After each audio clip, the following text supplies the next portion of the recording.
Hello and welcome to 2CrazyMedia. I'm your host Matthew, this is your co-host Jason, and welcome to another news roundup video. We're back. It seems to be a little trend now that we've been doing these news roundup videos on Mondays instead of Sundays. We've been kind of making plans on Sundays, so we usually find ourselves with not a lot of time to do these videos, so a lot of times we're like, let's just do it Monday. Might as well, in case there's a last minute news on Sunday that we should get out, which surprisingly there actually were some last minute news stuff on Sunday that we may have missed. So yeah, nice. But yes, got a news roundup video today where, if you don't know what a news roundup video on this channel is, we go over the biggest and craziest news you need to know that happened this past week in mostly games and sometimes movies as well, which we do have some stories on a couple movies and TV shows today, which will be a lot of fun to talk about, which we don't do much lately. There hasn't been a lot. But yeah, so news roundup video. We have a lot of news to talk about today, a whole bunch. So let's just jump straight into it and get right into the news, because we have a lot to talk about, from big news stories to smaller ones to talk about, just some updates on games and some stuff you want to discuss about a certain game. And also, we're going to talk about a certain trailer that just released today. At the end of this video, not at the very end, but towards the latter half of this video, we are going to do a big discussion on Avengers Doomsday trailer just dropped earlier today, which is why I'm glad we did wait to do this video then, so we could talk about this trailer during this video.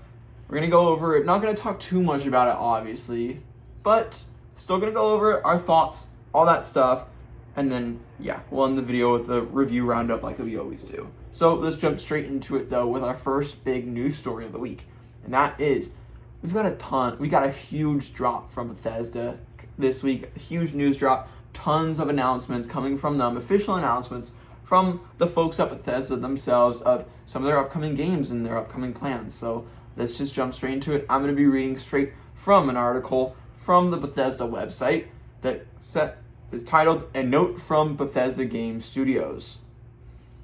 We love making these worlds as much as you love playing them. Today, we want to share what's next for Bethesda Game Studios and what you can expect from us in the years ahead. For 40 years, we've built games that have entertained almost 500 million players. More than just games, these are worlds. Worlds for you to explore, shape, and make your own. Worlds we return to together.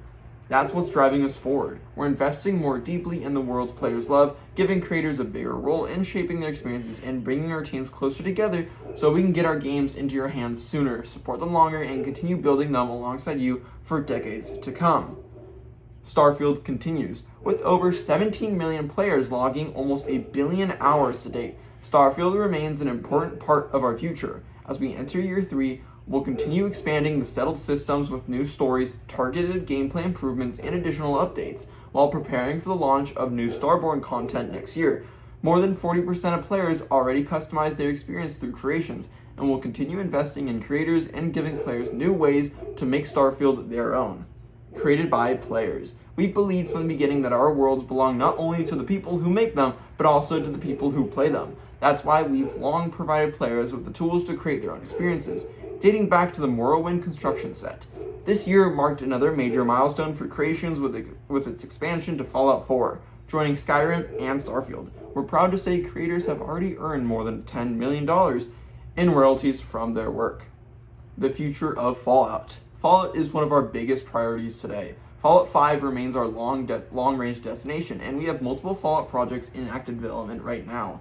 Fallout 76 continues to be home to millions of players exploring Appalachia together. With nearly 70 free updates released to date, the journey is far from over. In fact, we have a major Fallout 76 expansion planned for next year, Raven Rock, a prequel story to Fallout 3. Fallout 4, the most award-winning game of the franchise, just celebrated its 10-year anniversary and recently passed over 35 million copies sold, continuing to attract a new audience every year. We also know many players want to revisit previous Fallout experiences. While we're not announcing any dates today, we've been working on remasters for both Fallout 3 and Fallout New Vegas. Fallout Shelter continues to be the most popular way to experience Fallout on the go, with more than 250 million players. There's more ahead for Fallout Shelter, including new seasons. An unscripted Fallout Shelter television project is also in the works with our partners at Amazon Studios and Kilter Films. We'd like to congratulate Kilter Films and Amazon Studios on the 10 Emmy nominations for Fallout Season 2. Production on Season 3 is already underway. And while we won't host a traditional Fallout Day broadcast this year, we're already planning something special for Fallout's 30th anniversary in 2027, when Fallout Day will be celebrated live in Washington, D.C. Studio collaboration. The Wasteland continues to expand as we team up once again with our longtime friends at Obsidian Entertainment. We're happy to confirm they're working with us on a new Fallout project. We'll have more to share in the future. We're also bringing our teams closer together across Bethesda. ZeniMax Online Studios will partner closely with Bethesda Game Studios on the Elder Scrolls franchise, while continuing to deliver incredible new experiences for the Elder Scrolls Online. Season 1, Return of the Thieves Guild, recently launched, and the team has more planned for the future. By aligning more directly across the franchise, we can create even better experiences for players. Bringing our teams closer together is helping us build a stronger foundation for everything we create next. The Elder Scrolls and beyond. That foundation extends beyond our teams to the technology, tools, and systems that will power the next generation of Bethesda's RPGs. Our teams are now developing the Elder Scrolls 6 and Fallout 5 on Creation Engine 3, a shared technology platform we've been building since Starfield's launch. It allows our teams to support multiple projects simultaneously with new tools, rendering, and systems that define our games. Fallout 5 is currently in pre-productions. The Elder Scrolls 6 is our primary development focus today, with the majority of our team currently working on the next chapter of the franchise. With over 65 million copies sold, players are still exploring Skyrim 15 years later, but we know it's been a very long wait for the sequel. The next chapter is on the way. We are where we plan to be, loving how it looks and playing it every day. Finally, the road ahead. Across Bethesda Game Studios, we're building for the future of Fallout, the Elder Scrolls, and Starfield. We're investing in technology, bringing teams closer together, supporting our live games, expanding into new forms of entertainment, and developing the next generation of Bethesda RPGs. We couldn't be more excited for what's ahead and wanted to share as much as we could today.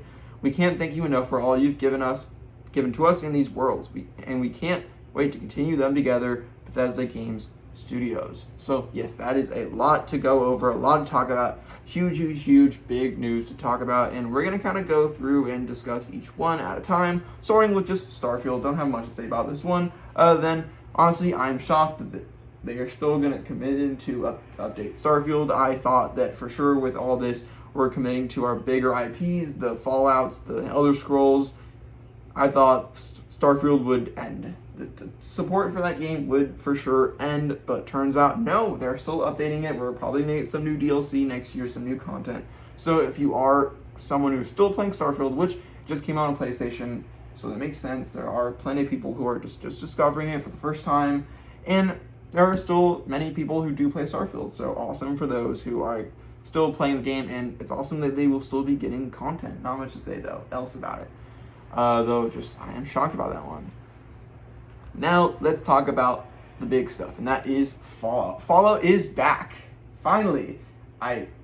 We kept saying this in past videos. We can't believe that we never got a Fallout game in the works during the hype of the TV show, Season 1 and Season 2 of the Fallout show, and how big it was at that time. And the only Fallout thing we had at the time was Fallout 76. And so that we never got a new Fallout game in the works or a new game coming out, a smaller title, was just insane. That was wild. They fumbled the bag, and I think Xbox could have been in a little bit of a better place if they had done that. Still can't believe they didn't do that. But thankfully, again, better late than never, finally committing to Fallout, and we've got a lot of stuff to talk about. First of all, the big one, Fallout 5. It's their long-range destination. This is going to be probably, out of all the new Fallout content they discussed that we're getting in the next couple of years, this is definitely going to be the one at the last one. This is definitely going to be the furthest away. Mm-hmm. Fallout 5, what do you think about Fallout 5? About time. Yeah, I feel like this game finally being made. It's been so long. It's been years and years and years since Fallout 4, and I'm so shocked that it's been this long. Obviously, they are committed to Elder Scrolls 6, and that is going to come out before we get Fallout 5, and probably before we even see Fallout 5 for the first time. But here's hoping that we get Elder Scrolls 6, I don't know, like 2028, 2029, and Fallout 5, since they said they are able to work on both games simultaneously, maybe we'll see Fallout 5 2030, 2031, hopefully. Hopefully it's not that long away. Yeah. But yeah, even then, still very excited to see the return of Fallout. I can't wait for Fallout 5. Honestly, I said in a past video, I've never really jumped into Fallout that much. I've tried a couple of Fallout games, but never really got more than, 2 hours into each of them. So I do want to really dive into a Fallout game, and I'm excited when it does come out to jump into Fallout 5 and let that be my game for a while. So yeah, very excited for that one. Now let's move over to just quickly Fallout 76. Very cool. If you're still playing that game, somehow it's awesome. New content. I'm shocked they're still putting updates out for Fallout 76, but yeah, I guess it's doing well for them still. Now, another big one that I am very excited for is we are getting two remasters, Fallout 3 and Fallout New Vegas. That's awesome to hear. I'm sure that these are going to be very similar to what we got with the Oblivion remastered a few years, last year or 2 years ago. Was that last year? It was it's probably like 2 years ago maybe. Yeah, it was recent. That was big. I know you played it. I played a little bit. It's Yeah. not really for me. Yeah. But still, people loved it though. It did very well in terms of how many people played it. They shadow dropped it, which I think worked for it really well. So I would not be shocked if both of these are just shadow dropped on a random day. I don't think they're going to come out at the same time. I think they're going to split these. So I think I can see like Fallout 3 coming out next year and Fallout New Vegas coming out in 2028 to kind of give us a new Fallout game. That seems to be their plan, is a new Fallout game each year until we get Fallout 5. So like Fallout 3 remastered next year, Fallout New Vegas remastered in 2028, whatever Obsidian Fallout game is in 2029, because they're faster with making games, and then Fallout 5 hopefully 2030, 2031. So that'd be pretty cool. And are you excited? Are you interested? And I know you weren't that into Oblivion Remastered and didn't stick around for too long, but would you be more interested in Fallout 3 or New Vegas remasters? I mean, maybe, potentially. I think I'm more interested in Fallout 5, though. No, for sure, 100%. But as you know, these are easily the two most, I'd say, beloved Fallout games in the series. These are the two games that if you ask most people, most of them are going to say that their favorites are either Fallout 3 or New Vegas. So it's awesome that these are the ones that are getting a remake or remastered, even though basically they are remakes. Like Oblivion was a remake; it was not a remaster. Even they called it a remaster. It was barely that. So very excited for these. I think these are going to be a big hit, and if they shadow drop them, can't wait. I will definitely dive into these ones. Yeah. Then they talk about Fallout Shelter. I'm shocked that mobile game is still going on, and it's cool they're doing a TV show, like a reality TV show, I guess, for it. Season 3 of Fallout. You watched both seasons. I've only seen season 1. I haven't gone to season 2 just yet, but you've watched both. Yeah. You looking forward to season 3? Definitely, yeah. Yep. I feel like that is getting me more excited for Fallout 3, Fallout New Vegas, and Fallout 5, the TV shows. Like, with Fallout New Vegas, the second season being kind of based off New Vegas, and the third season, which is going to be based off of Fallout 3. So I think that's really cool, and I think it's probably pretty smart to release Fallout 3 remastered around the time of the TV show season that's coming out, since they're kind of based off each other. Yeah. And then to kind of talk about a little bit more of the Obsidian Fallout game. Very cool that's happening. Super excited for that one. We talked about that last week on a news roundup video. Again, I think it's awesome they're working on that. Obsidian, extremely talented studio with all the games they make, and I think they're going to kill it with whatever Fallout game they have in the works. Whether it is using the Creation Engine 3 or Unreal Engine, which is what they used on their past games, so who knows. And then, yeah, just some more Elder Scrolls stuff as well. Elder Scrolls 6. Are you looking forward to Elder Scrolls 6?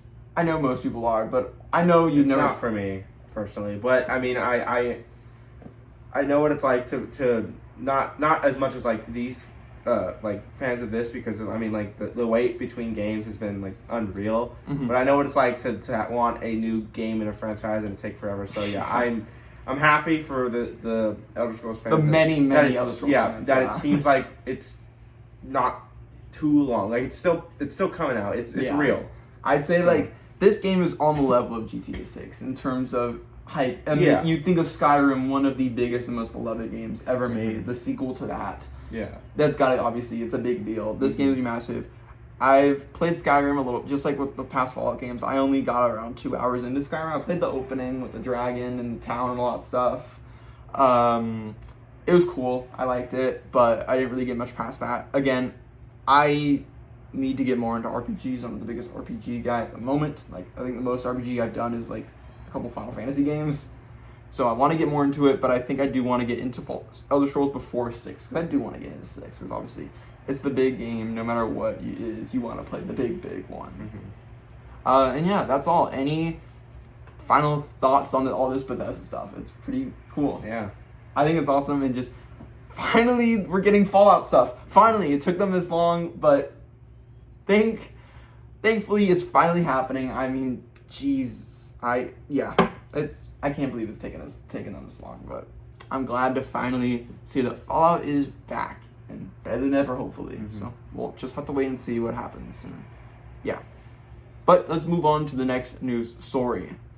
And now, going from one big game to another future big game, GTA 6. I feel like every week we talk about something GTA 6, and we got some more. Finally hearing about the fruits of the pre-order and the sales.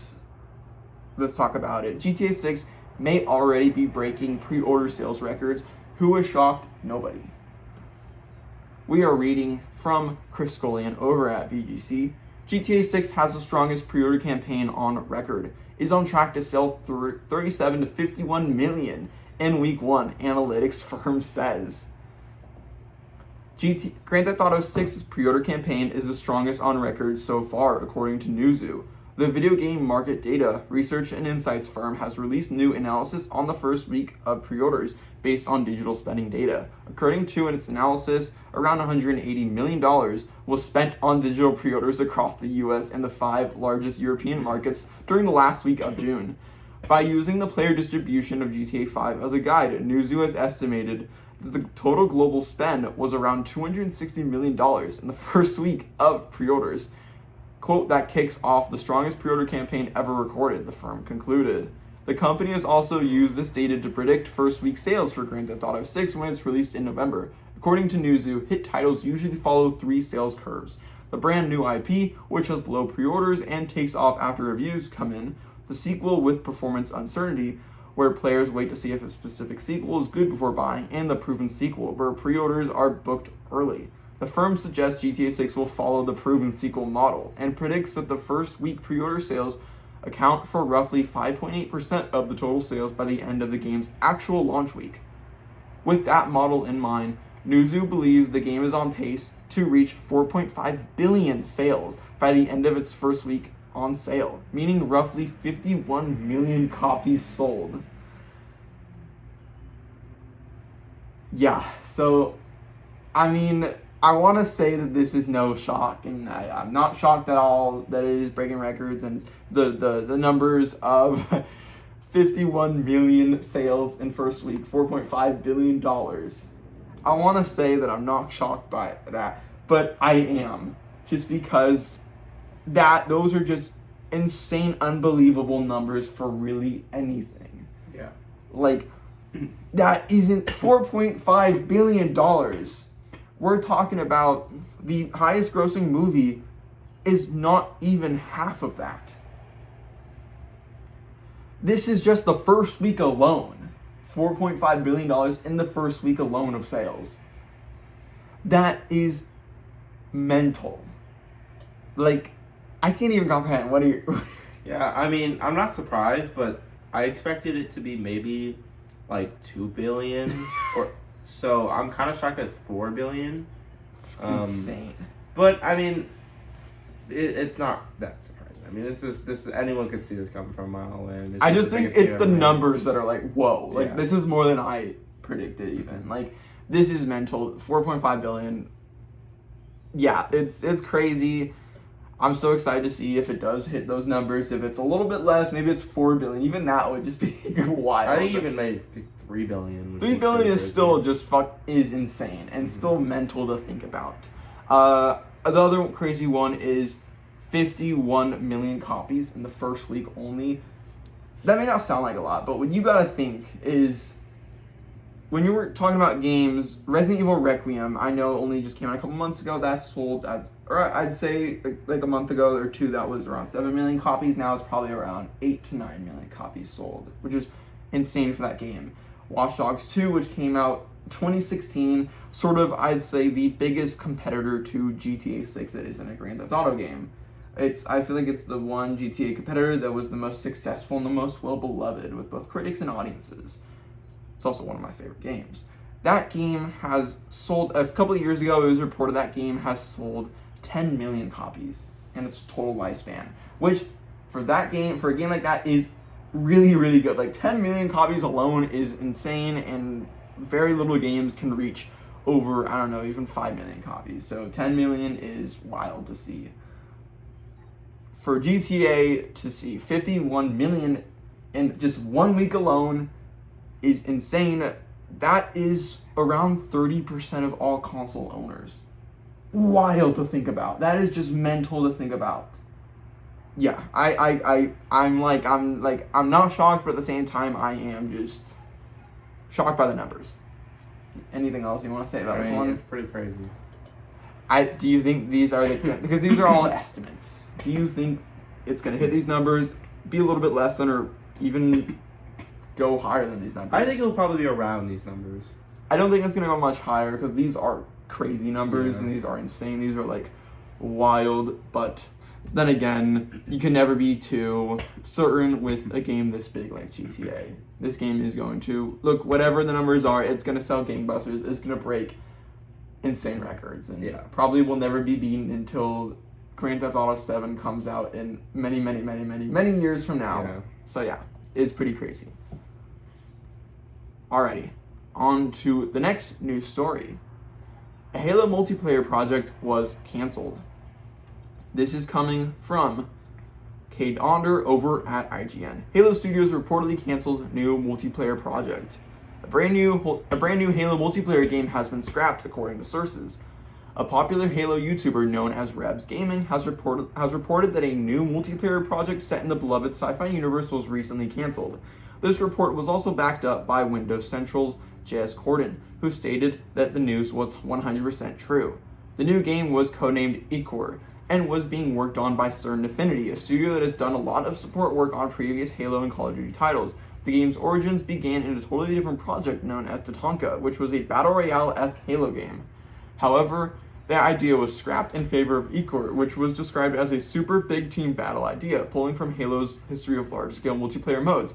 Halo 5's Warzone mode was seen as a source of inspiration as well, and the team also toyed with an extraction mode. The project would have used the map that was built for Tatanka and was being developed in Unreal Engine, not unlike the upcoming Halo Combat Evolved remake. It's unclear if the goal was to make a multiplayer Halo game that had a broader appeal after Infinite failed to capture a consistent audience, or if it would have been a premium title. Nevertheless, the project supposedly met its end after development troubles on Campaign Evolved, which pulled staff away from the multiplayer project.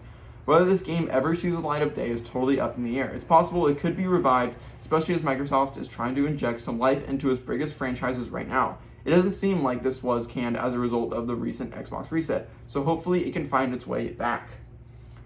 So yeah, I feel like this is a little bit of a shocker, especially with Xbox trying to really rely on its biggest franchises currently, with Halo being one of them. And I remember a long time hearing about this Project Tatanka, this Halo Battle Royale game. Obviously, I kind of expected this game would have never come out in today's day. Battle Royale was big many years ago, and it's kind of died, gone the wayside. Now, the only big Battle Royale games to this day is just Fortnite and like Apex Legends, and those other ones that aren't Fortnite are kind of just surviving still, while Fortnite is still thriving. Yeah. But it's like no other one can really break in right now. It's impossible for another Battle Royale game to break in, and we're starting to see that now with extraction games. It's obviously the big thing that's taken over the Battle Royale craze. It's now the extraction shooter craze, where obviously you had Escape from Tarkov, which was the big one, the one that started it all, and then Arc Raiders came, was massive, big deal, which I honestly have not heard anything from that game. It fell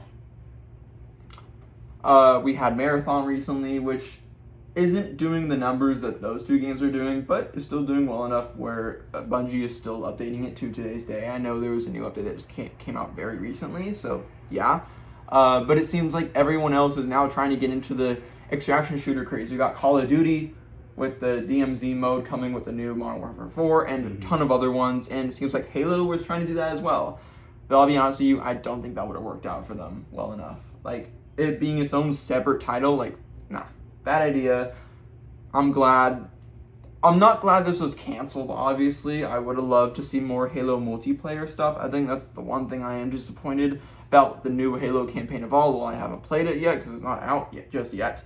I do wish there was multiplayer with it because while I didn't play a ton of it, when Halo Infinite multiplayer did come out for free, I played it for like a full month. That was so much fun. I remember having so much fun with Halo Infinite multiplayer and how fun, like the grappling hook and the move and just all that stuff. I thought it was fantastic and a lot of people really loved it. So I'm like, I would love to see another Halo multiplayer project like that, but I wish it was like normal casual Halo multiplayer. I don't need a battle royale, I don't need an extraction shooter. And so even though I do like the sound of large scale multiplayer modes, that I feel like that was in Halo 5. You had like the big modes with like the bigger size maps and the vehicles and the warthogs and the ghosts and all the other cool ships and all that. So who knows, and the capture the flag like stuff. Any thoughts on this one? I'm not like the biggest Halo fan, but yeah, there's not much I can say, to be honest. Do you think this game, if it had not been canceled, do you think it would have done well with the brand IP of Halo? Halo is a multiplayer game, so I feel like it wouldn't have flopped completely, but I mean, Extraction isn't like, I feel like people are starting to kind of get sick of Extraction. 100%. So maybe it would have not done as well as it could have. I don't know. Yeah. No, I don't really care for Extraction shooters. Like I was into battle royales at the time when they were big. I was pretty into them. I was into it. With extraction shooters, I am not at all. Like I can't really care. I couldn't care less for that genre, to be honest. And so when I hear of a new extraction shooter game, I'm like, okay, I don't really care. That'll go the wayside. So we'll see what happens with this if it ever does come back once Campaign Evolved does release. I am very excited for Campaign Evolved. It comes out next week on Tuesday, though if you get the deluxe edition, you get it 5 days earlier, so it would release on Thursday this week for you, so pretty cool.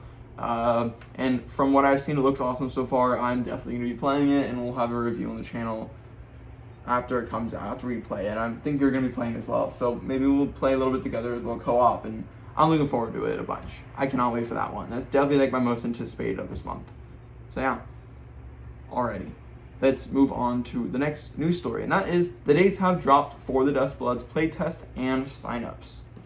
I'm reading directly from Nintendo News, where they just honestly, I find this to be really confusing to read, in the sense of, and I know like other people, like I know KindaFunny, they had trouble as well, like breaking down the actual times.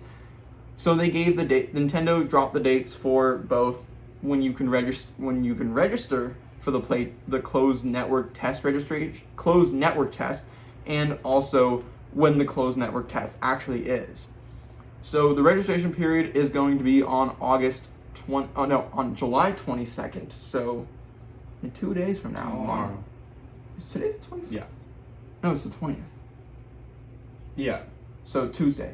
No, Wednesday. So registration begins Wednesday at 7 a.m. Pacific time. So I don't know if it's 7 a.m. or 7 p.m. They don't say. I would think 7 a.m. Yeah. So yeah, registration begins on this Wednesday, 7 a.m. and Pacific time, and ends on July 28th. So next Tuesday, I believe, at 6:59. I don't know if that's a.m. or p.m. They don't say Pacific time. So yeah, that's when you can register. So you can start registering this Wednesday, and if you get in, the actual dates of the network test is going from August 21st to August 24th, which is a Friday through a Monday. So yeah, pretty cool. If you have a Nintendo Switch 2 and you are interested in the Dust Bloods, I am one of two ways with the Dust Bloods. I obviously do not own a Nintendo Switch 2, and I'm not personally, I'm not a big FromSoft fan. You have to be careful with talking about FromSoft like that. Mm-hmm. I have massive respect for FromSoft, but I just don't play any of the games. It's not my kind of game. It's not my cup of tea. So I am one of two ways where I'm like, I think this is very cool that Nintendo Switch 2 players get a very cool game like The Dust Bloods, and I think the art direction they're going for and sort of the style and everything of this game looks very cool. So vampire, kind of Bloodborne looks very, very cool for this game.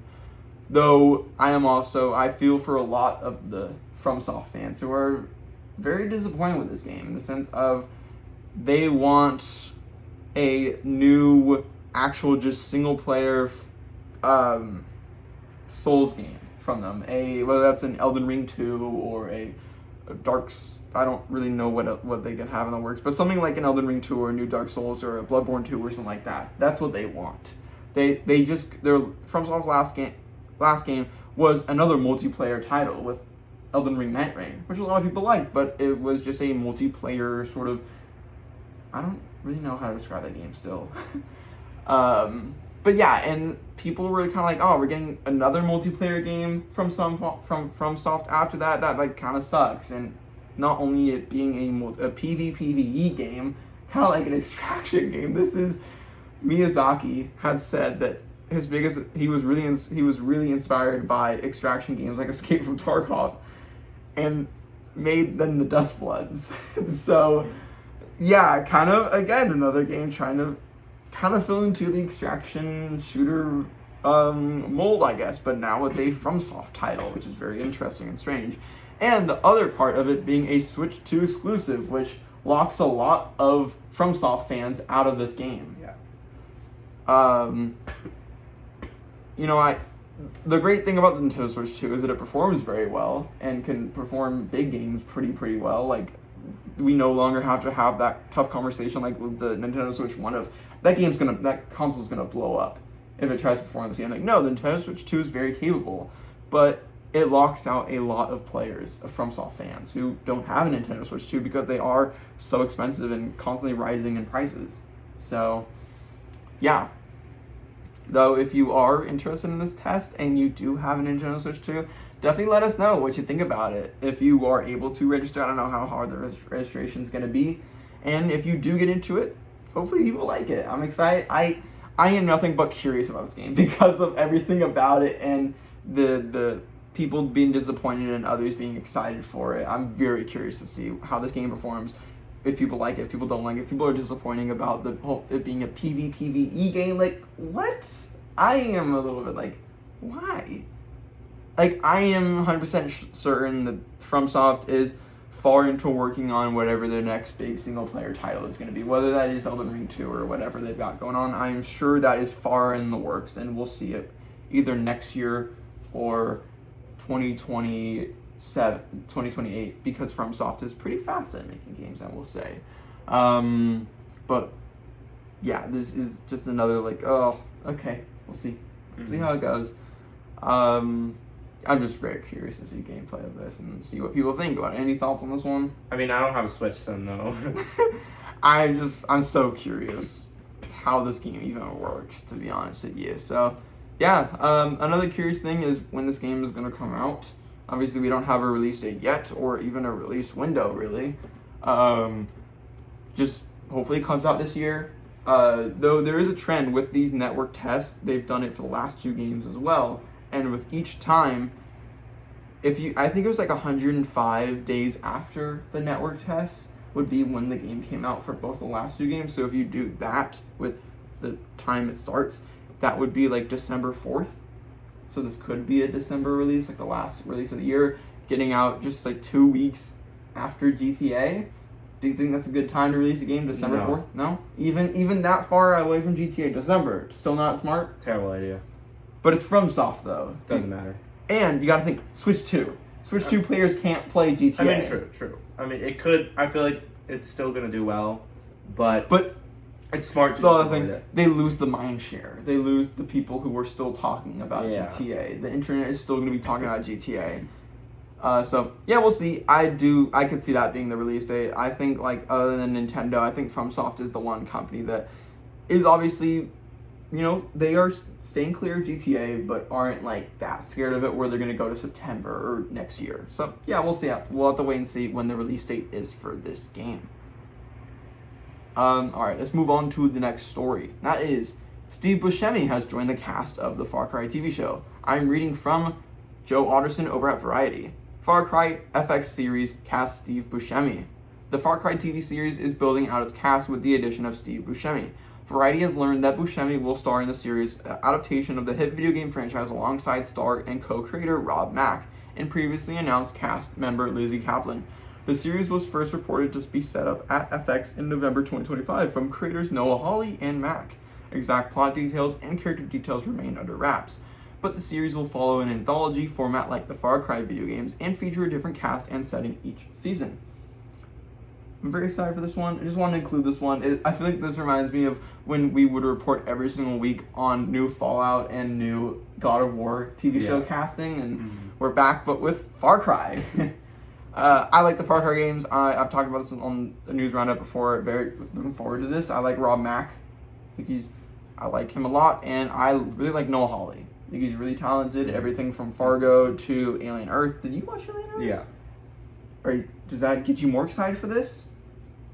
No? I mean, Alien Earth was okay, but I mean, it's extremely different from Far Cry, so I feel like you can't even compare them. Yes, but he did Fargo, and Fargo is also an anthology series just like this is going to be. And the video games are also basically an anthology series. They're all different characters, different settings, each game, so I think that's very smart to do for the TV show as well. And they said they're not going to adapt any of the stories, which honestly, I kind of prefer. Just like with the video games, let's get new stories. Let's get new characters, new locations, new villains, because that's iconic for that series and everything else. I'm very looking forward to this one. And Steve Buscemi, I like Steve Buscemi. So, yeah, pretty cool. Any thoughts on this one? Yeah. Really. Alrighty, let's move on to the next news story. That is some more casting news, and that is God of War actor Ryan Hurst to be recast after an on-set injury. This is coming from Nelly Andriva over at Deadline. God of War to recast lead Kratos after Ryan Hurst suffers injury on set of Prime Video series. Exclusive. This is a shocker. Prime Video's God of War will have a new actor playing Kratos as the lead role in the high-profile fantasy drama series is being recast, Deadline has learned. The decision, made after a careful consideration by the studios on the show, Sony Pictures Television and Amazon MGM Studios, comes after Ryan Hurst, who had been originally cast as Kratos, was seriously injured on the set of the PlayStation video game adaptation in late June. This is a heartbreaking development for Hurst, who underwent a physical transformation after getting the role, putting on 40 pounds of muscle and worked hard for months on the Vancouver set, filming the physically demanding role until getting hurt performing his duties. Hurst tore a bicep while doing a stunt on the show, as first reported by TMZ. According to sources, he has since undergone surgery and is now recovering. God of War paused production immediately following the incident and remains on hiatus. Hurst's projected recovery time is unclear, but for a serious bicep tear requiring surgery, it is typically 4 to 6 months, with a return to full strength taking up to a year. Given the physicality of the role, it will likely not have been safe for Hurst to resume filming until 2027. Prep is expected to begin in mid-August for a mid-October production start, so that's why they weren't going to wait. This just sucks. Yeah, this is kind of brutal for him. Like, I'm glad that he's like okay, but like, this is horrible for him. Like, I can't even imagine how he's feeling. Like, all that training and preparation for this role, just for like an accident to happen on set and then you lose that role completely. Like, that is brutal. I can't even imagine how he feels right now. But I mean, I wasn't like too hyped for the show, but that still like sucks. That is so. Yeah. I wonder who they're gonna cast now. It'll be interesting to see. Yeah. I always say just do Christopher Judge. He's there. That's probably what they're gonna go with. Come on, just do it. Yeah, no, this. Yeah, like exactly what you said. I feel so bad for Reiner. Like, couldn't even imagine what he's going through right now. With that, to get injured on a set like that with that serious of an injury. And also, like, this is what stunt doubles are there for. You know.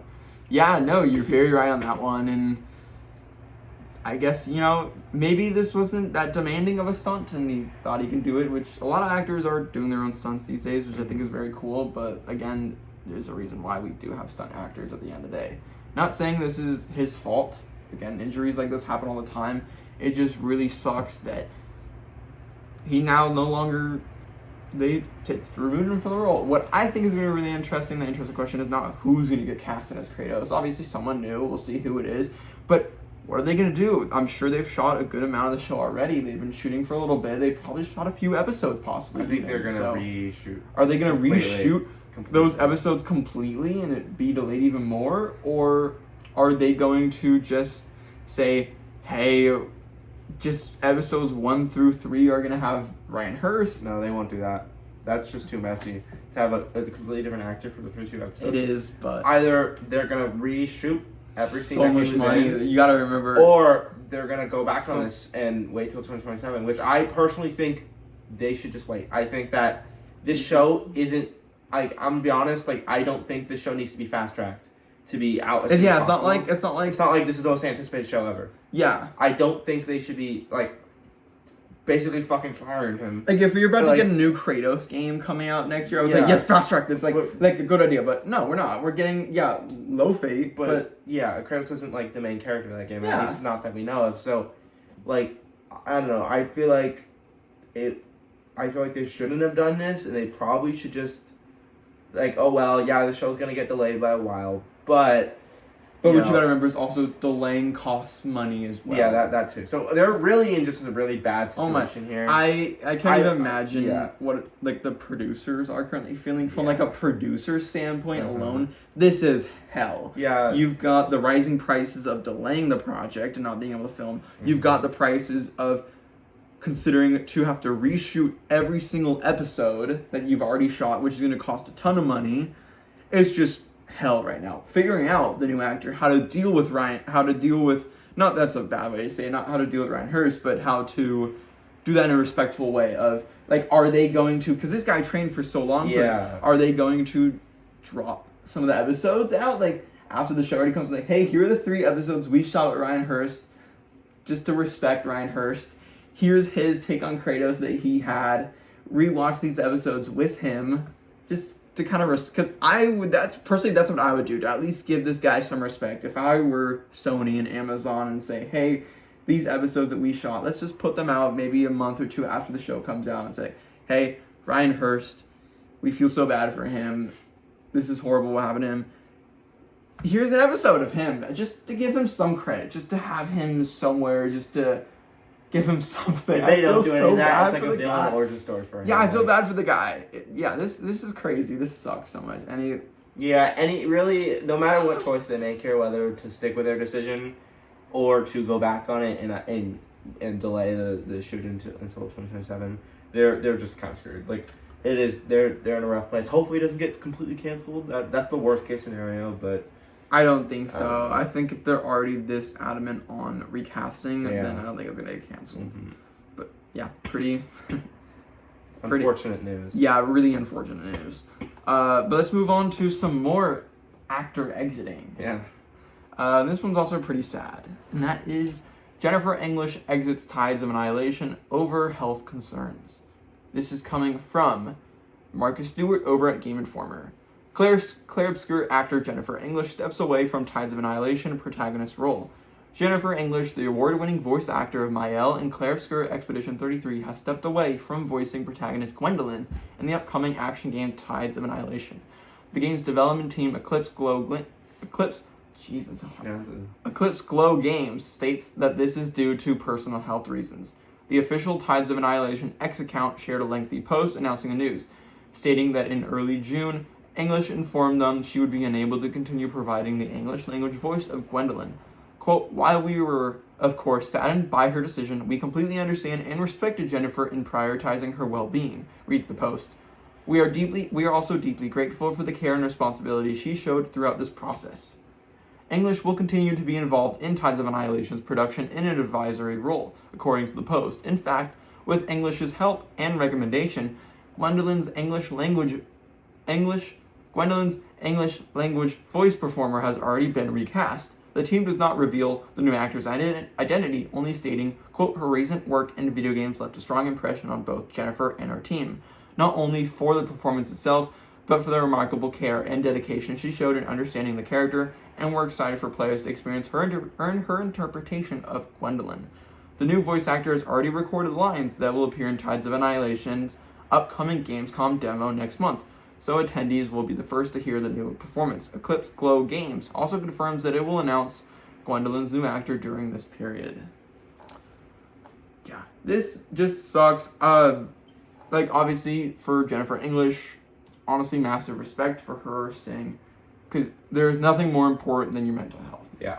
No matter what the role is, no matter how big the role is, no matter what you're doing, there's nothing more important than taking time for your own mental health. That is the most important thing ever. And for her to be saying, hey, I need to look over and see, because she has been doing so many games. She is, I feel like, in every single video game, and also every single good, big video game as well. Yeah. Like, every single video game she's been in, almost every game she's been in has won Game of the Year. She's got, this, if she is in your game, you have a higher chance of winning Game of the Year. We had Baldur's Gate 3, she was in that. That game won. Expedition 33, she was in that. That game won. There was even another one, I believe, a little bit beforehand that she was in that game, also won. So, it's kind of just looking at it and being like, she is so talented. She just won last year for her performance at the Game Awards of Mael. Fantastic performance. She's so good. And she's such a talented actress, but in so much. So, huge, just big respect for her of deciding to, hey, I need to take time for my own mental health, because it takes a lot for someone to just go away from a whole project that you've been so attuned to and so in the works with, to say, hey, I need to take my mental health more importantly. In terms of the game itself, curious to see who will take over her role. Excited to see who it is. She'll have a great performance. Obviously, Jennifer English picked them herself with the help of the developers, so excited to see who it is. What are your thoughts on Tides of Annihilation, though? Like the game or just all this news? Well, all those things, but also the game. I'm honest, I haven't seen much gameplay, but in terms of this news, it sucks because I think she's super talented in her performance in Expedition 33. She was really good in that game. She definitely deserved that award. So this sucks to see, but it's nice to see that she's still almost helping them through the process, which is really cool. So yeah, I mean it's interesting to see who will be the new voice actors, but I'm sure whoever it is will probably do a really good job. This game was in that people are oh, because Jennifer English is in it, this game is gonna win Game of the Year. This looks like a Expedition 33 where it's from a development studio that no one's really heard of and they're showing up with this game out of nowhere that looks just wild and has amazing graphics and crazy cutscenes, and the gameplay just looks so flashy and cool looking, and this being definitely a little more gameplay Devil May Cry style gameplay. I'm sure you've seen a little. The gameplay looks crazy. This game looks insane. Looks really good, and will it now be nominated? Will it win? Jennifer English is in it. I'm more so joking with that. I'm more so joking, but yeah, I'm definitely curious to see more and see opinions. I definitely don't think this game is coming out this year. Not at all. No chance about it. Even before this news broke, I didn't think this game was going to release. I know you drafted it earliest at the beginning of the year for Fantasy Critic, and I counterpicked it. Yeah. So now you can't drop it. This game is definitely not coming out this year, but it being playable at was it playable? At Gamescom. And having a demo, pretty cool. That means it's close. So yeah, very curious, and yeah, good on Jennifer English for kind of taking a step back and looking at her mental health. That's awesome. We'd love to see that. So yeah, on to the next news story, and this is really technically our final news story for the day before we talk about Avengers and our review roundup and all that. So let's end it with this. Assassin's Creed Black Flag Resync director teases some upcoming updates to the game and tells players to, quote, please play us when GTA 6 comes out. This is coming from Tom Phillips over at IGN. Please play us when GTA 6 comes out. Assassin's Creed Black Flag Resync developer teases post-game support. The director of Assassin's Creed Black Flag Resync has told fans to keep playing even when GTA 6 launches. Of course, the hugely anticipated GTA 6 arrives on November 19th and is expected to gobble up gaming time and attention away from pretty much every major release. So much so that many other developers are steering well clear and launching their games en masse in September and early October.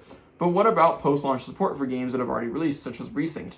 Asked about the contents of future updates for the newly launched remake, game director Richard Knight played coy, though mentioned the upcoming New Game Plus mode that developer Ubisoft previously confirmed.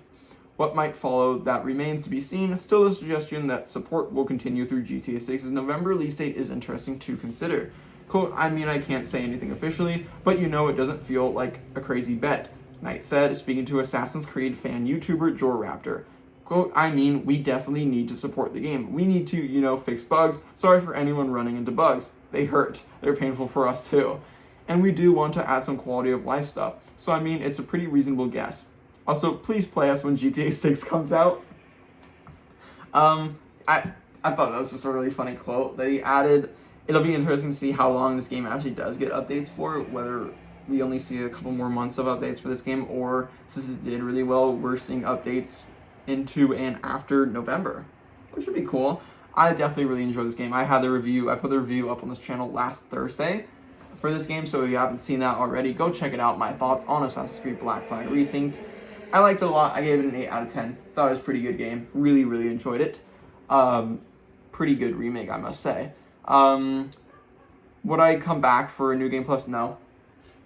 I'm also not a huge New Game Plus guy personally. There's very few games that I've ever done New Game Plus with, just because usually once I finish game story, it's rare unless I really, really, really love the game, like it's a 9 or 10 out of 10 for me, that I'll go back and replay the game in New Game Plus. So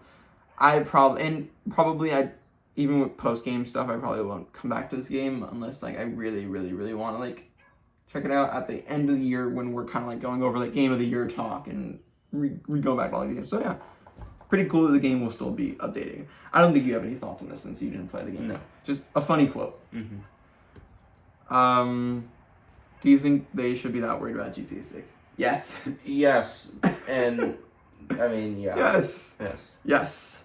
All right, before we get into our Avengers Doomsday thoughts, I know you wanted to have a quick little chat about Overwatch. Yeah, so recently, about I think last week, a week ago, Blizzard said, when the mid-season launched, Blizzard said that they are no longer going to be adding new content to maps and heroes to Stadium mode, because they released the numbers, the current numbers for the game, and Stadium makes up only 3% of the player base.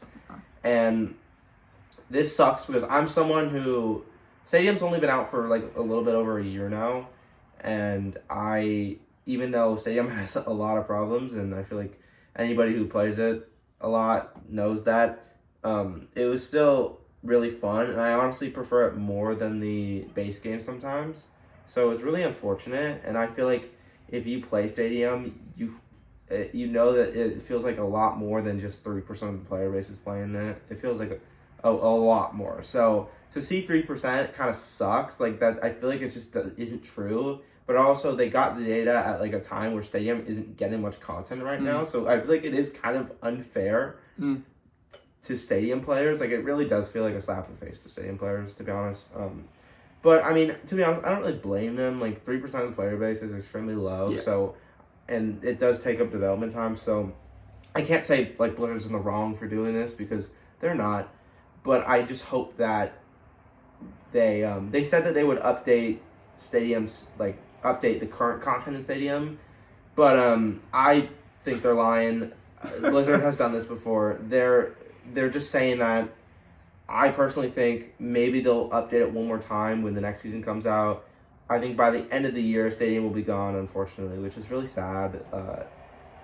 I don't know. I really hope that they change the main game. It seems like maybe they're going to take what they learned for Stadium and maybe apply it to either a new mode, which I personally think they're done making new modes. I think Stadium was their big new mode, that was supposed to be the reason for Overwatch 2, so people stopped saying that the game didn't need the 2 in it. And now that it's ending content, not even a year later, it's just I think they're done making alternate game modes. I think if they do make a gimmick, it's just going to be put in the arcade. And I think Stadium might get locked away in the arcade, just not touched, which is sad. But yeah, I think they're just not going to update it at all, unfortunately. I think it's eventually just going to die completely. And yeah, I hope that they bring some of the stuff from Stadium into the main game and make the main game more fun. I know they did Perks, which I really like Perks, and I think most people do. But I mean, they could do more, if I'm being honest. But yeah, it's really depressing news. It makes me really not want to play Overwatch right now. Like I've been playing a lot more Rivals right now. I think Rivals just has a lot more like going on right now, but I'm constantly going back and forth. But right now, I don't really have the feeling to play Overwatch because of this news, honestly. But yeah, it's just kind of unfortunate. It sucks for a lot of Stadium players. That does suck. All right, are you ready to jump into Avengers Doomsday? Yeah. All right, let's do it. So, Avengers Doomsday trailer dropped earlier today. Obviously, we haven't talked about movies in a while because there just hasn't been much, I feel like, other than a couple trailers and stuff. We haven't even done a review in a while, but that's just because there just haven't been that many big movies lately that we've seen. But Avengers Doomsday is coming out December 18th, same day as Dune Part 3, which is the last time we ever did this on a news roundup where we talked about a trailer was when we did the Dune Part 3 trailer that came out a couple months ago. We talked about that, kind of did a whole little section of our discussions, our tiny little breakdown of the trailer and all that stuff, and we're going to do the same for Avengers Doomsday. Obviously, we're not going to react to the trailer. We both watched it already, and I know that Marvel and Disney have been taking down and copyright striking people, so we're kind of just going to have it on the background and go over the trailer, give our thoughts on it. I know that's like KindaFunny did that today where they didn't react to it. They just kind of had it on and it was silent after they talked about it. So you saw that you could have synced up the reactions with them, but we've already seen it. So yeah, it wouldn't be that like authentic for us. But yeah, so I'm going to start with you first. What are your thoughts on this Avengers Doomsday trailer? If you guys haven't watched it yet, give it a watch. But yeah, now let's talk about it. Yeah, so me personally, like right now, I've kind of fallen out of love with the MCU. I used to be a big fan. For the past like year or so, I just kind of not been interested as much. I really personally like Thunderbolts and Fantastic Four. Yeah, that kind of brought me back. Yeah, same. But since Fantastic Four, I love that movie, but I haven't really been excited since that movie. But this trailer was fine. I see a lot of people hating on it, and I feel like that's just what's gonna happen when a movie this huge and this anticipated has a trailer, first trailer. And I'm sure they're hiding a lot of things because it's the first trailer, obviously. They're not going to show everything, and it's still a while till it comes out. But I thought the trailer is fine. I like Doctor Doom. I think he's a cool villain. I don't think the setup for him is good because it's non-existent. Yeah. There's no setup. But I think if they can... we know the story of Doctor Doom. I'm not sure they're really going to change it much, but I think that's going to be less setup of him and more. They've been setting like they're going to use like incursions. The TVA stuff, like kind of the stuff they were going to do with King, but just switch it to Doctor Doom. That's kind of the setup, and it's just Doom is this threat. Behind all that, but kind of with all that stuff. And I think more of the setup is all the TVA stuff we've seen and all that. Yeah, I think the cast is pretty solid too, so far that we know of. But yeah, I don't think this movie's going to reach the level of Infinity War and Endgame. Really? I personally think Infinity War is one of the best Marvel movies made. I think that movie's just amazing every time you rewatch it. They did such a good job. And Endgame is also amazing too. I really hope that this movie can reach the level of Infinity War and the excitement and the hype around that movie and just like the impact it had.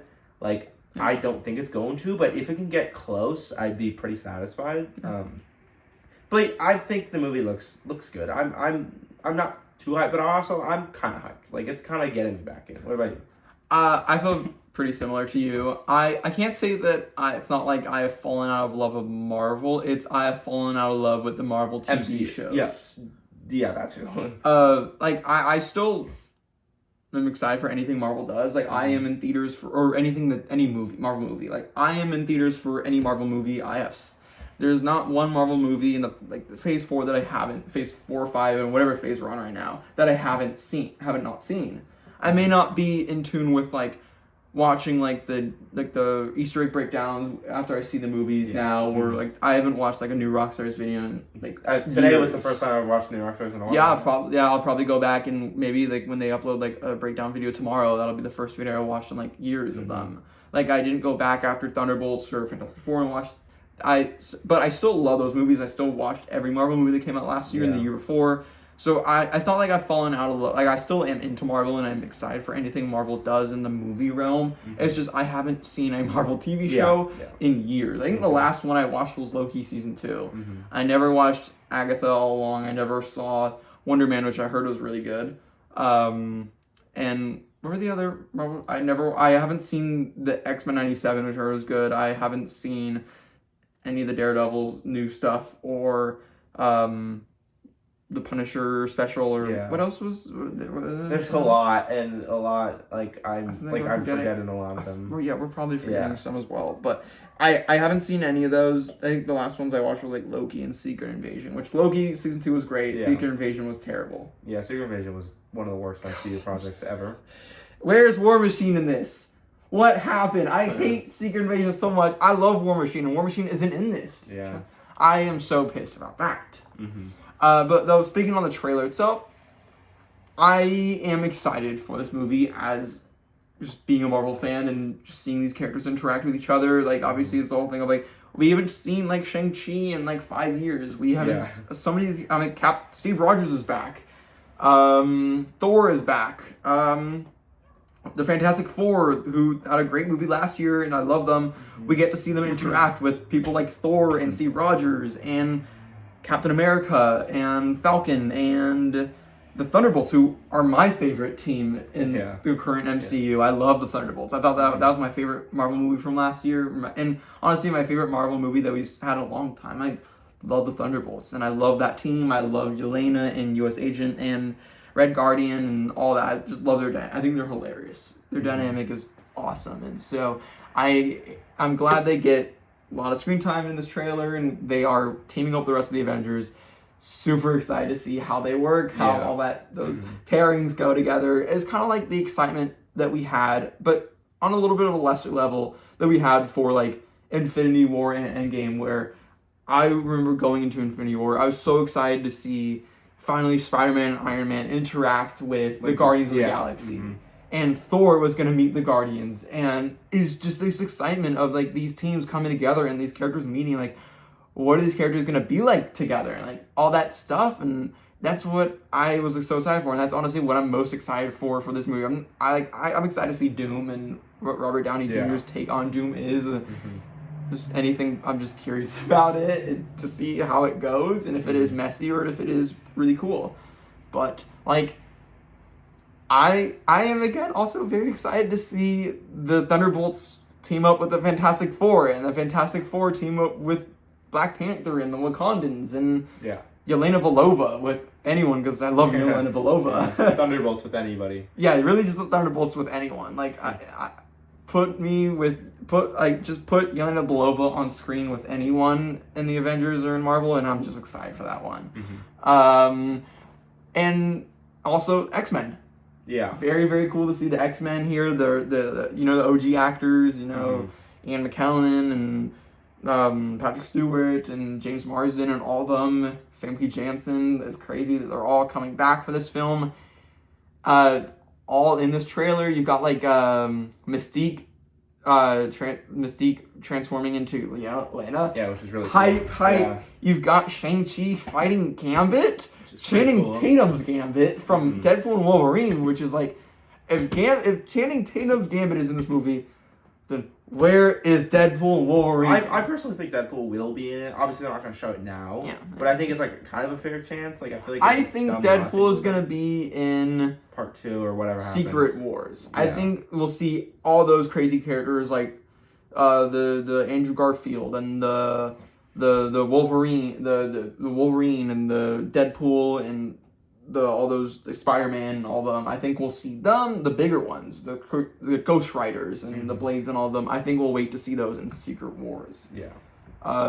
Because I think no matter what, I think we all know where this movie is heading. You don't have to see spoilers, you don't have to see anything to kind of predict this movie's definitely, at least this is our prediction. This is our prediction. We don't know anything. This is our prediction. I haven't seen anything. I don't know any spoilers, but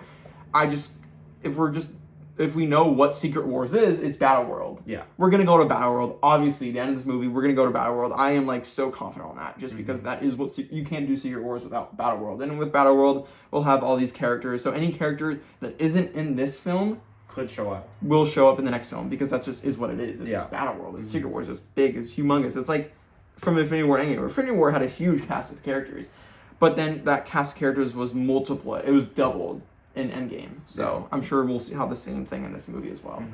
The trailer, kind of going through some shots, kind of going to the beginning. We've got Doom. What do you think about his voice?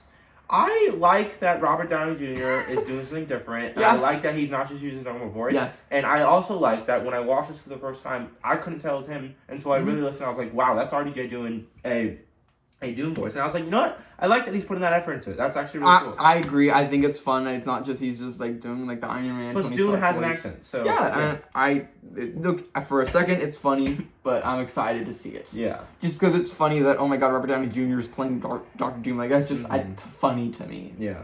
So yeah, but yeah, trailer starts. We see Xavier's school. It gets children. Very cool. It's obviously destroyed. We see Professor X looking at an exploding planet. So probably an incursion of some kind. Yeah. So that's pretty cool. We'll see. We'll wait and see what that is, what that means.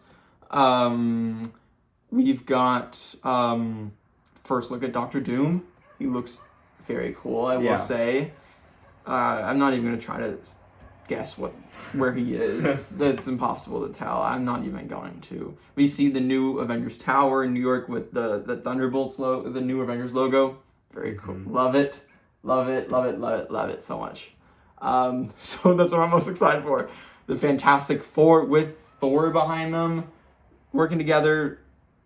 I love the Fantastic Four. I love Pedro Pascal, all of them in that team. So excited. Which also kind of confirms that the post-credit scene of Thunderbolts, when they were seen in the ship, shows that Thor was also with them. So interesting. I didn't think about that. Very cool. Yes, Thor. I'm excited to see how Thor meets them, how that happens. But super cool. We see Captain America, Bucky, and also Ant-Man, who is, those are like three of my favorite characters in the MCU. I love Captain America.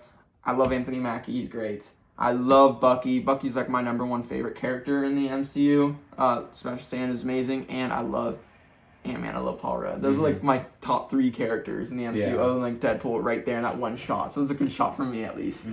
Looking at someone, I can already guess who that is. Yeah. It's definitely the one character that those 3 have the closest to out of anyone in that crew. We've got the big shot that everyone's talking about. Kind of, some people comparing this like the Stranger Things finale I did shot. see that. It was pretty funny. Funny, but also what else? You got a big, huge crew. And also, what else can you do? I think the funniest thing is that learning what we learned from Marvel movies in the past. I mean, I'm sure there's some edited out people in this photo too. Oh, I am sure there's definitely a couple people edited out. Yeah. I'm not even gonna try to guess who is edited out, because I couldn't even guess. Is it Spider-Man? Is it Deadpool? Is it? Yeah, I don't think Spider-Man. Gambit, is it? I don't know who it is, but excited to see who they edited out of this. Probably, I'm sure Captain America somewhere here edited out. Yeah. Or not Captain America. Captain America's in that. Steve Rogers. Yes. But yeah, in this shot, the huge shot, you've got the Thunderbolts, my favorites. You got U.S. Agent, and they're all the new costumes that we saw at the post-credit scene. You got U.S. Agent, Red Guardian's hilarious outfit. I hope he has that outfit on the whole film. That is hilarious. I love that outfit with all the sponsors and stuff. My favorite, Yelena Belova. Got Ghost, which I'm excited to see if they do anything with Ghost and Ant-Man. They have to. They have to. If they do not interact in the movie, I'll probably be mad, because the fact that she was a villain in Ant-Man and the Wasp. Yeah, she was the villain. And they don't interact. I mean, come on, Marvel. Come on. That's the whole point of these Avengers movies, is to put these characters together after so many years of, whether the build-up was good or not, they're still putting these characters together. I think that's a good build-up. They were villains. Yeah, it's a great foes. They were foes once. And now they're both, who's part of the Avengers. Dude, that's Bucky right there. You got the Fantastic Four, Reed Richards, Sue Storm, Johnny Storm, and Ben Grimm. The Thing, very, very cool. I'm sure someone's right there. I don't know who. I honestly could not guess who it is. Like Captain America probably, since he's like the leader. Probably not Captain. Steve Rogers. Steve Rogers. Sorry, since he's the leader of them all. Who knows? You've got Ant-Man, awesome right there. You got Captain America, awesome right there. And then finally Thor, who's talking to everyone. Everyone's looking at him. Yeah. While he's talking. I love Thor as well. I like his hair. I like the short haircut personally. I know there was a debate we had earlier today. The long hair, the short hair. I honestly like both. Like you can't really go wrong. No, I agree. I prefer the short. Though a fun little thing. If you didn't look at the scene, another character right there. Yes. You have Bob. Oh yes, Bob. Bob's sitting in the corner. I love Bob. Excited to see Bob again. He's very overpowered, so I'm curious to see what he does. Because he is extremely overpowered. Yeah. So I'm very excited. Hopefully to see. they don't like nerf him. I don't think they're going to. I think I love his relationship with Yelena and all that stuff, and I love Bob. So very excited to see him again in this film. He's just kind of sitting there with. We've got Namor. Excited. We haven't seen him since obviously his debut. Wakanda Forever. I like Namor, so I'm excited to see him again. Black Panther, Shuri. Very cool to see her. We got M'Baku. They're all seems to be fighting. My guess is they're going to, in this scene, they're going to, what's the place where they live, the Talokans? I think Talok. Whatever. That movie came out a while ago. I kind of but they're going there and they're like squaring up because they were on photos and they're going squaring up. They're like, no, we need your help actually. Yeah, probably. That's probably what's happening. See, they got the cornered. You got Thor landing. I don't even know where this is. To be honest, I could not. Looks very like Endgamey, like at the end of Endgame. Yeah, like the destroyed Avengers. But this definitely doesn't look like Avengers Campus. Oh, it's definitely. And I don't think they're gonna do that again, like rehash Avengers Campus again. Avengers Campus. Honestly, I don't even know. It's too early to tell. Yeah, it's just so drab out there. We see Thor with the Stormbreaker going up against Doctor Doom. That's a crazy, super cool shot. Yeah. One of my favorites in the trailer. What's the mansion? The mansion. The school. Charles Xavier's mansion, the school blowing up. You got staircase blowing up. Obviously, cool fight scene, I'm sure. Got a first look at Cyclops with his glowing eyes. Cool. Looks very, very cool with the awesome outfit on. Very excited to see that in action. Such a cool shot. We have Gambit, Channing Tatum's Gambit fighting Shang-Chi. Yeah, this is a cool, almost pairing of fighting. To be honest though, this is kind of like Shang-Chi's win. Shang-Chi's overpowered as hell. Those 10 rings are insane. I love Shang-Chi, so I'm Shang-Chi's I'm so excited to. I've been missing Shang-Chi. I love that movie, so I'm so excited to see Shang-Chi I wish back. we got a sequel in between this, but Probably I'm glad. after. I'm glad they're bringing him back. What happened to Shang-Chi 2 and that was Doctor Strange 3? I remember those two were supposed to happen.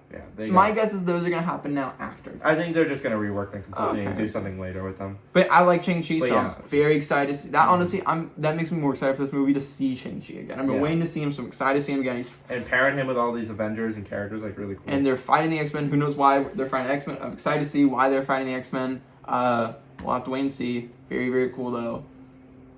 Obviously they'll be fighting. They'll be like, no, we got to team up. Actually, we got a greater foe.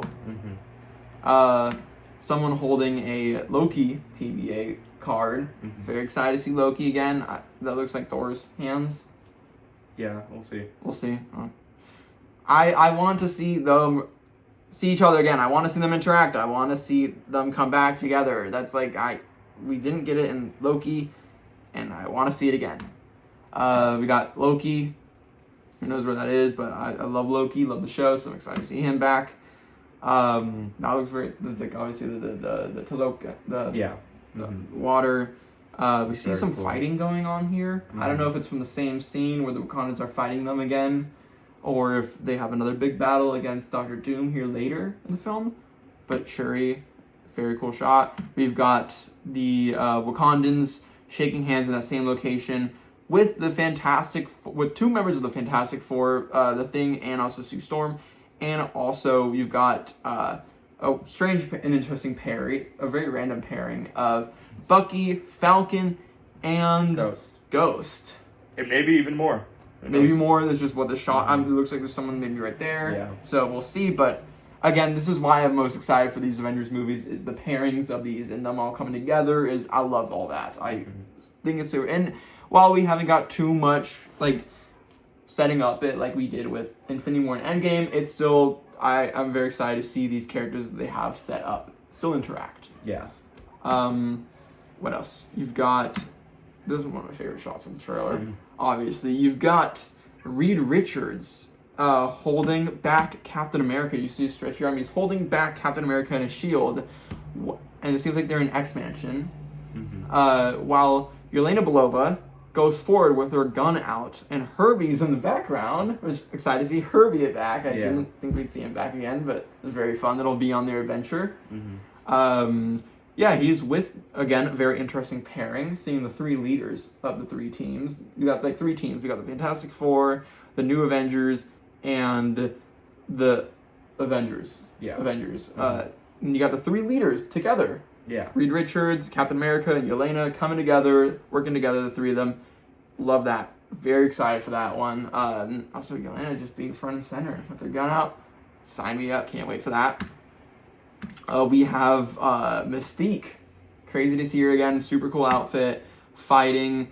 Becoming Yelena Belova. Shifting into Yelena Belova, then fighting her. Yeah, I think it's cool to see Mystique. I don't think her outfit's that great, if I'm being honest. Okay. It's kind of a weird outfit. But, I mean, I always thought that Mystique had some really cool powers. So, it's like, we already know she's going to turn into Yelena. Hopefully she'll do some other cool stuff. That's so cool that they're fighting. That's awesome. We've got, very cool, we got Charles Xavier talking to Magneto. Both two very old men talking to each other, kind of. We've got Ant-Man, Paul Rudd with Cassie Lang. Who now has blonde hair. Yeah. Didn't she? No. Oh, no, she didn't. Yeah. Comic accurate now. I love Catherine Noon. Excited to see her back. I don't think she'll have a big role in this. I don't know when this is taking place in the film, but I mean, I do love her, and I hope we do see her.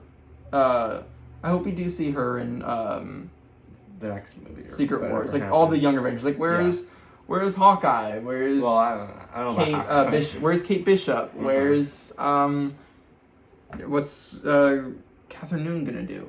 So excited to see them. Hulkling, Wiccan, and all. Miss Marvel. Miss Marvel. So excited. Maybe we'll see. I'm sure we'll see them in Secret Wars. But yeah, very cool shot. We have Johnny Storm in some bright area. Looks like some battle damage. My guess is this is probably the end of the movie. Yeah, hugging someone. It's probably Sue Storm. Sue Storm, yeah. Who knows what's happening there. You've got Sue Storm in that cool ocean location. They're giving a little nod to what seems to be Shuri. Very cool.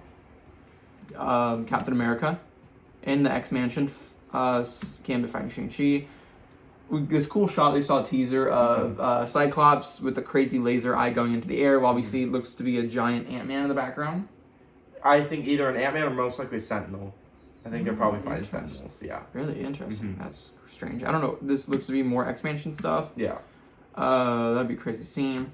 More Namor, more Sue Storm. Thor now fighting Doctor Doom, but Doctor Doom stops Stormbreaker immediately with just two fingers. Yeah. Very strong. And then, boom, we've got Thor holding Mjolnir, then giving it to Steve Rogers. He's back. What are your thoughts on Steve Rogers returning? I personally don't like it. I think it is a cash grab. I think that I'm sure they'll find a way to do something cool with it. And I really love his portrayal of Steve Rogers. I mean, it's really good. So, I mean, I think his outfits are kind of a bit lame. He's just wearing like a basic outfit. I've been making the joke after the poster came out a couple days ago of like, it's the Avengers and man. Yeah, he's just like a dude. Like Avengers and dude, It's kind of lame, but I mean,